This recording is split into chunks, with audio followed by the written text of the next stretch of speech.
Welcome. मैं राधा कृष्ण आप लोगों का स्वागत करता हूं। आज का जो महत्वपूर्ण टॉपिक है वो है तेल का खेल। लगातार आप देख रहे हैं कि पेट्रोल और डीजल का तेल, जो पेट्रोल और डीजल है उसका दाम लगातार बढ़ता जा रहा है। आखिर में ऐसा क्या कारण है कि पूरी दुनिया में कच्चे तेल की कीमत गिरती जा रही है और हमारे देश में तेल की कीमत बढ़ती जा रही है। आज 15वां दिन है कि 15वें दिन ये रिकॉर्ड किया गया कि लगातार 15 दिन तक कभी ऐसा नहीं हुआ था कि तेल की कीमत बढ़ती गई हो, और ये पहली बार ऐसा हो रहा है कि 15 दिन लगातार तेल की कीमत बढ़ती जा रही है। तो सवाल उठता है ऐसा क्यों हो रहा है। पूरे तेल के खेल को समझेंगे हम लोग एक एक करके।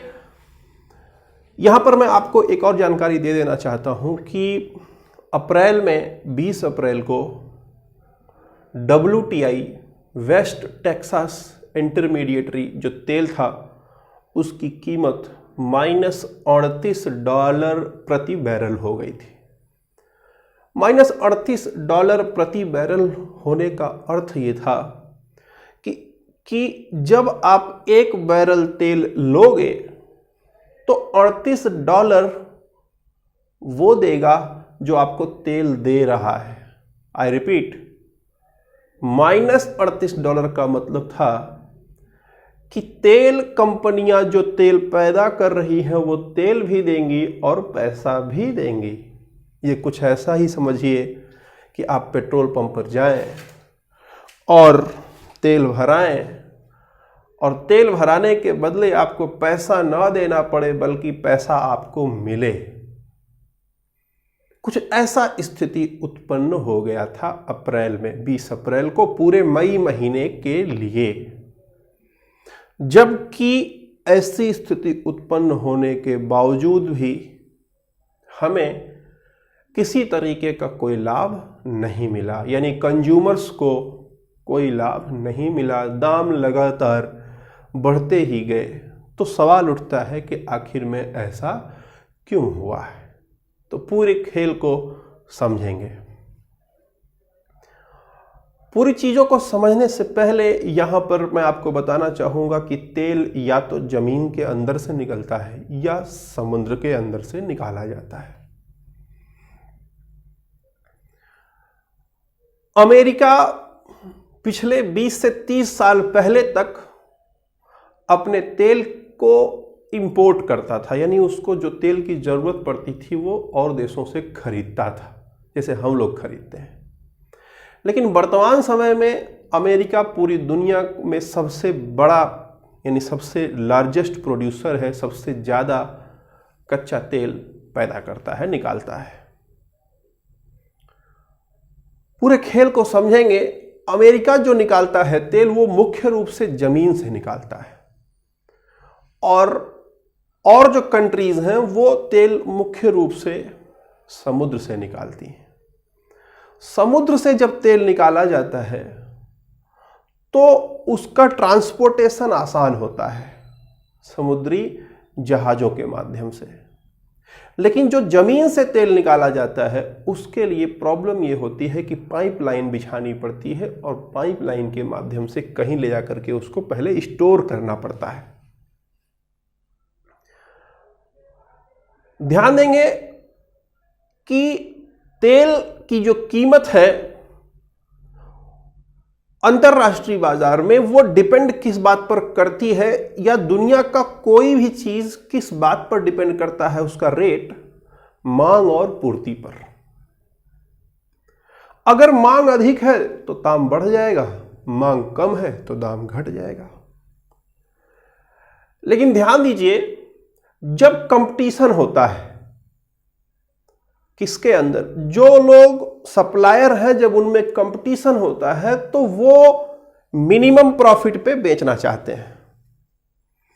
तो ध्यान देंगे, जितने ऑयल प्रोड्यूसिंग कंपनियां थीं या कंट्रीज थे वो सब आपस में जो है टकरा गए थे, आपस में लड़ाई करते थे सस्ता तेल देने के लिए। सस्ता तेल देंगे तो उनका मार्केट ज्यादा बड़ा हो जाएगा।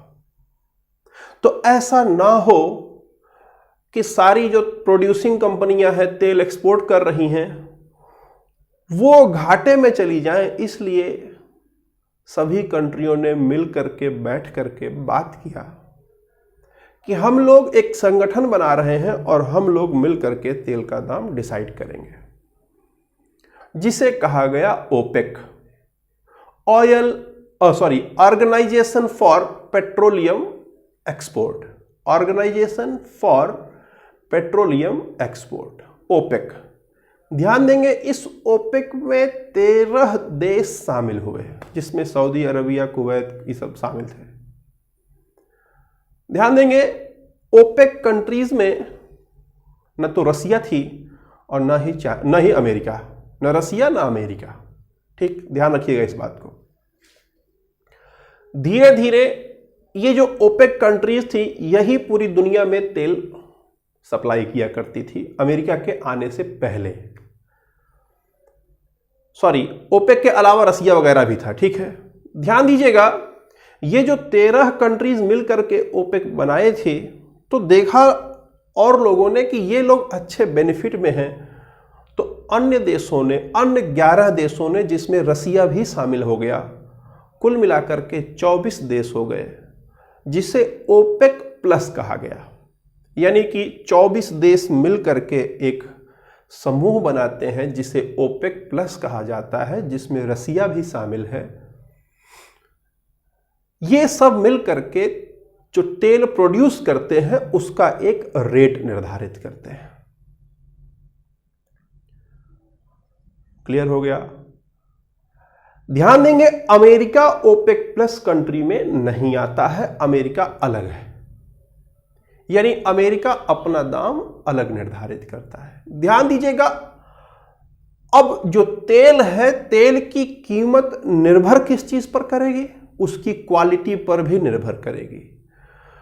तो जो ये समुद्र से तेल निकाले गए, या यूं कहें जो ये ओपेक और ओपेक प्लस कंट्रीज से तेल निकाले जा रहे हैं, या नॉर्वे से जो तेल निकाले जा रहे हैं, उन सबको ब्रेंट, ध्यान दीजिएगा, ब्रेंट क्रूड ऑयल कहा गया, ब्रेंट क्रूड ऑयल।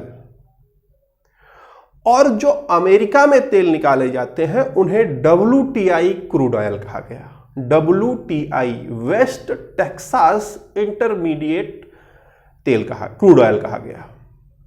ठीक, इसमें सल्फर की मात्रा के आधार पर यह निर्धारित किया जाता है कि कौन सा तेल किस क्वालिटी का है।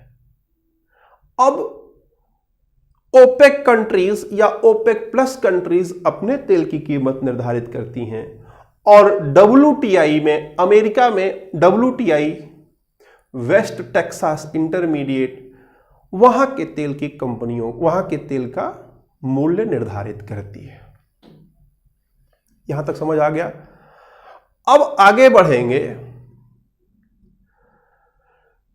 कि इस लॉकडाउन में तेल की कीमत जो है लगातार गिर गई। क्यों? क्योंकि उसका डिमांड नहीं था।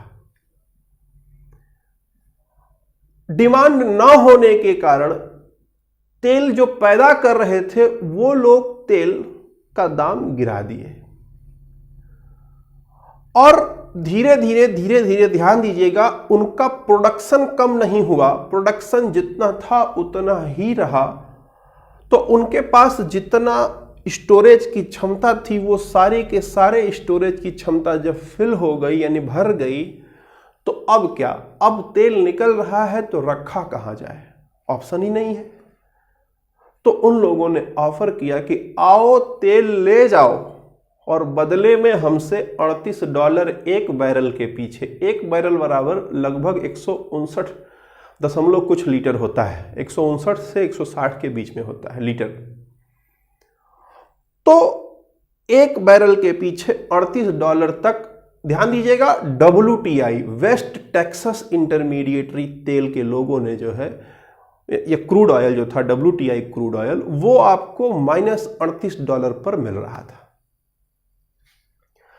अब एक सवाल उठता है कि जब पूरी दुनिया में तेल की कीमत कम हो गई, तो क्यों तेल का प्रोडक्शन कम नहीं कर दिया गया? भाई जैसे हैंडपंप लगा हुआ है, पानी हम लोग निकाल रहे हैं, पानी की ज़्यादा ज़रूरत है तो ज़्यादा पानी निकालेंगे, कम ज़रूरत है तो हम कम निकालेंगे। ध्यान दीजिए, ये उतना आसान नहीं है। समझेंगे पूरे खेल को। अमेरिका पिछले 20 सालों में पूरी दुनिया का 55% ऑयल मार्केट कैप्चर कर लिया है, जिसको लेकर के रसिया काफी परेशान है, क्योंकि उसने मुख्य रूप से रसिया के ही मार्केट को कैप्चर किया है।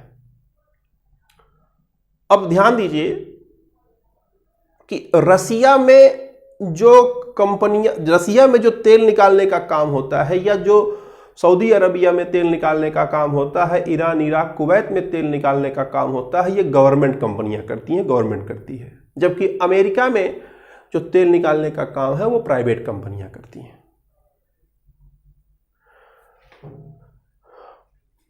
ये जो ओपेक प्लस कंट्रीज थे, इन लोगों ने बैठ करके ये डिसाइड किया कि हम लोग अपना तेल का प्रोडक्शन कम कर देते हैं, चूंकि दुनिया में तेल की डिमांड नहीं है, इसलिए हम लोग तेल का प्रोडक्शन कम कर देते हैं।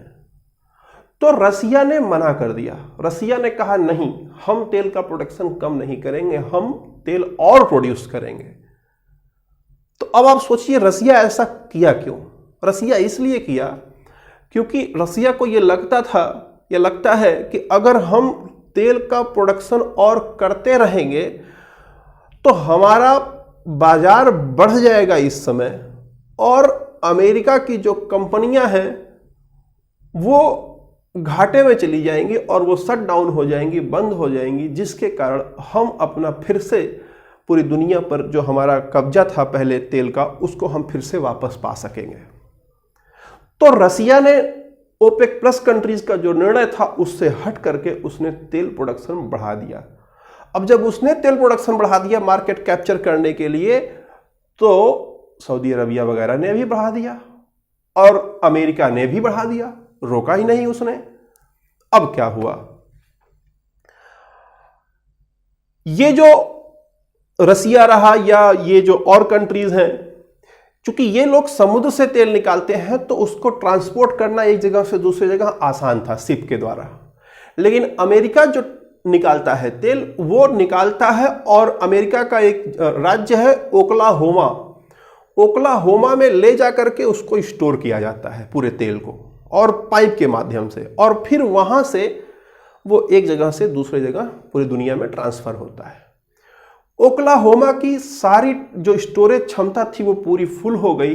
तब WTI क्रूड ऑयल यानी कि अमेरिका वाली जो है, उसने उन लोगों ने निर्णय लिया कि हम लोग अपना तेल का दाम नेगेटिव में कर देंगे, और उन लोगों ने तेल का दाम नेगेटिव में किया। ध्यान दीजिएगा, तेल का जो दाम है वो निर्भर किस बात पर करता है? वो है एक फ्यूचर मार्केट होता है। फ्यूचर मार्केट कुछ इस तरह समझिए कि खरीदार और सप्लायर दोनों के बीच में एक महीने पहले ही कॉन्ट्रैक्ट हो जाता है कि हम आपको किस रेट में कितना देंगे और हम कितना खरीदेंगे। ठीक है, तो 20 अप्रैल को -$38 पर मई महीने के लिए तेल देने को तैयार हो गया WTI। क्लियर हो गया? अब सवाल उठता है कि उससे क्या भारत का कोई फायदा हुआ? ध्यान देंगे, भारत की बात करेंगे तो अगर हम फ्री में भी यानी नेगेटिव में भी अगर हम जाकर के वहां से ले आएंगे तो ट्रांसपोर्टेशन कॉस्ट जो है वो हमारा ज्यादा पड़ जाता है। इसलिए हम लोग जो तेल खरीदते हैं वो बेसिकली ओपेक प्लस कंट्रीज से लेते हैं, यानी कि हम लोग ब्रेंट क्रूड ऑयल लेते हैं। ध्यान रखिएगा, हम लोग ब्रेंट क्रूड ऑयल लेते हैं। ठीक, अब वो ब्रेंट क्रूड ऑयल उस समय $20 हुआ था। तब जब अमेरिका का तेल -$38 हो गया था तो ब्रेंट क्रूड यानी जो हम लोग लेते हैं वो $20 प्रति बैरल हो गया था। जो $20 प्रति बैरल हुआ था वो 2012-13 में अंतरराष्ट्रीय बाजार में $109 प्रति बैरल था। वो लगातार कम होता गया और पहुंचा कहां तक? $20 तक।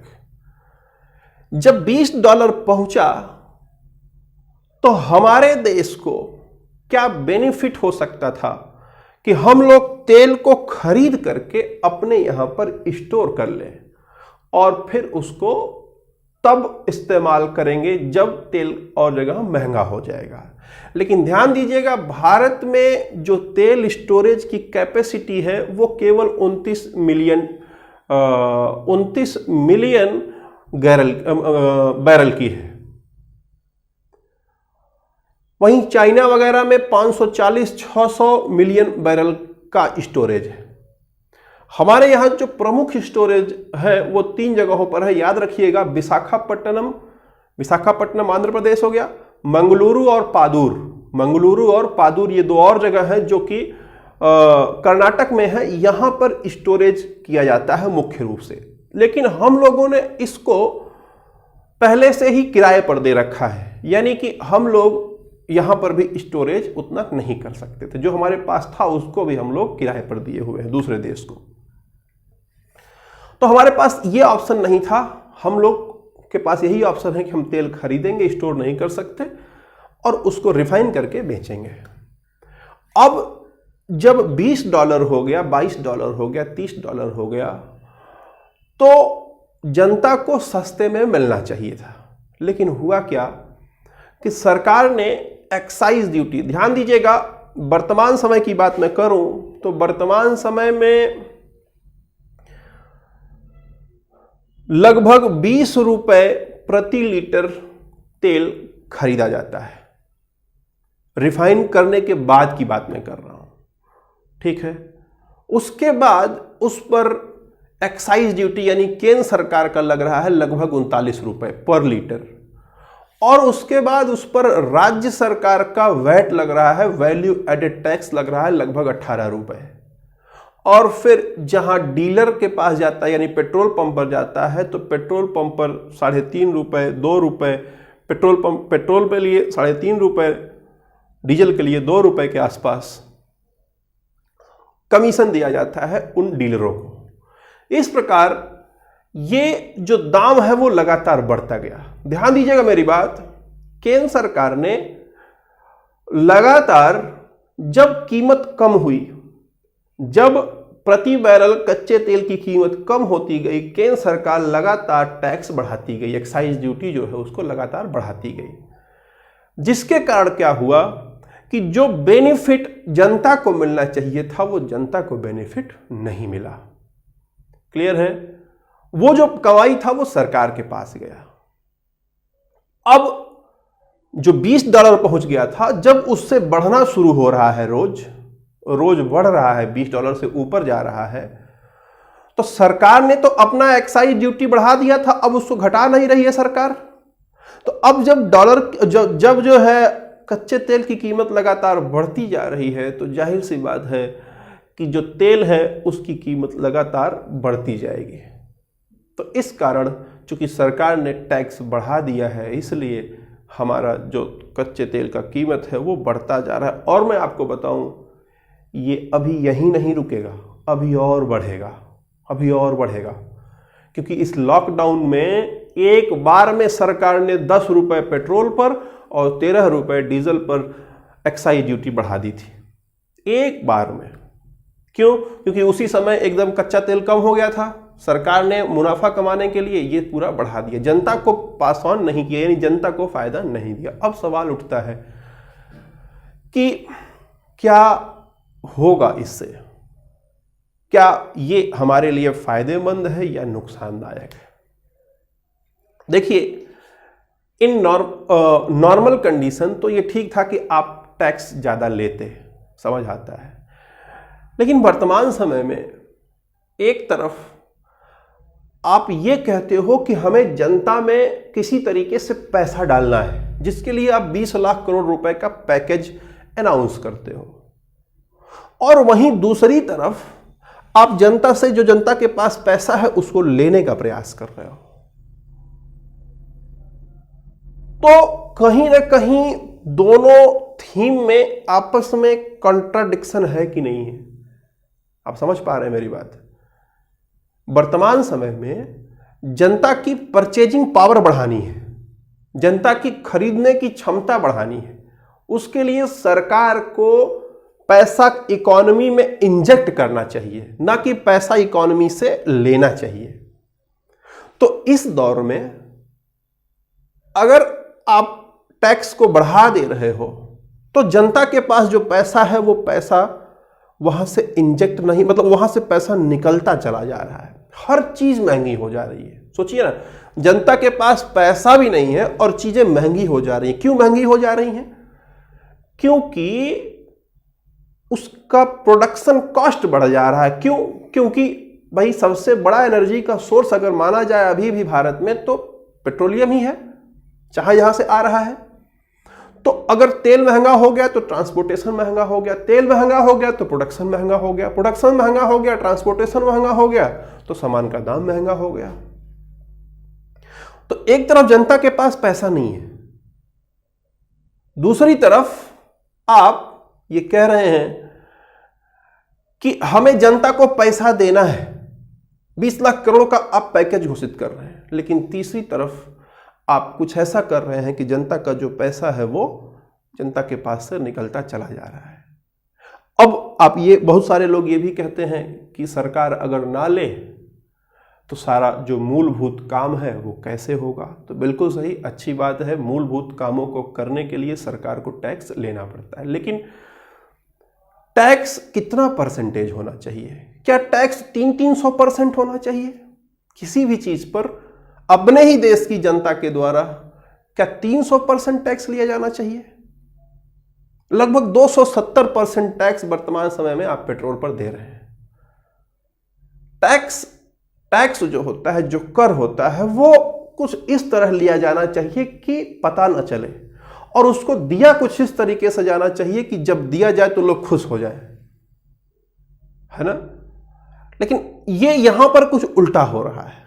मैं किसी चीज के अगेंस्ट नहीं हूं, लेकिन यहां पर जो नीतियां बनी हुई हैं वो कहीं ना कहीं एक्साइज ड्यूटी और वैट इतना ज्यादा बढ़ा दिया, पूरी सभी चीजों को आप जीएसटी के अंदर लेकर के आ गए, लेकिन आप पेट्रोलियम पदार्थ को और शराब को आप जीएसटी के अंदर नहीं ला रहे हो।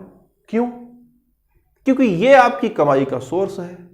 अच्छा, अब यहां पर एक पॉजिटिव बात करें कि सरकार अगर कमाएगी नहीं तो रोड कैसे बनाएगी? सरकार अगर कमाएगी नहीं तो बांटेगी कैसे सबको, जो गरीब लोग हैं? सरकार का काम क्या है कि जो संपत्ति उसके पास आए अलग अलग जगहों से वो ले और उसको सही जगह पहुंचाए। अमीर हैं उनसे ज्यादा टैक्स ले, गरीब हैं उनसे कम टैक्स ले, और लेने के बाद वहां पहुंचाए जहां पर जरूरत है। तो ये एक जो है बात आप कह सकते हो इसमें कि जो गरीब तबके के लोग हैं, जो कमजोर हैं, उनको सुख सुविधा पहुंचाने के लिए मूलभूत इस पर टैक्स बढ़ाया जा रहा है। क्यों? क्योंकि पेट्रोल का इस्तेमाल लग्जरी लोग जो गाड़ी चलाते हैं वो लोग करते हैं। लेकिन ध्यान दीजिएगा, पेट्रोल और डीजल का दाम बढ़ने से बेसिक चीजों का दाम भी बढ़ जाता है। इसलिए वर्तमान समय में जो सरकार की नीति है वो हो सकता है सरकार के निगाह में कहीं से अच्छी हो, लेकिन अगर जनता का पैसा जनता के पास हो वर्तमान समय में, तो मेरे हिसाब से मेरी जो इकोनॉमिक थिंकिंग है वो ज़्यादा बेहतर है तुलना में कि जनता का पैसा अभी सरकार के पास चला जाए। ध्यान दीजिएगा, अगर आपको लगता है कि जनता का पैसा सरकार के पास सारा चला जाए तो आप बताइए, क्या ऐसा संभव है कि जनता का जितना पैसा सरकार के पास जाता है क्या वो सारा का सारा पैसा वापस जनता में आ जाता है? मेरे हिसाब से जो करप्शन है वो बीच में कुछ न कुछ लीकेज कर ही देता है। तो किसी और समय ये बढ़ाया जा सकता है, लेकिन वर्तमान समय में जब जनता का परचेजिंग पावर एकदम गिर चुका है, लोग खाने के लिए परेशान हैं, तरस रहे हैं, ऐसी स्थिति में शायद एक्साइज ड्यूटी कम करनी चाहिए केंद्र सरकार को, और राज्य सरकार को वैट कम करना चाहिए, वैल्यू एडेड टैक्स जिसे कहते हैं। आपका विचार क्या है? आप भी इस पर जो है कमेंट जरूर करिएगा कि क्या ये इसी पर रहना चाहिए एक्साइज वैट, या इसको कम किया जाना चाहिए जिससे आम जनता को लाभ हो और थोड़ा सा सहूलियत मिले, लोगों की परचेजिंग पावर बढ़े और जो सामान है वो सस्ते हो सके। उम्मीद करते हैं कि आप समझ पाए हैं।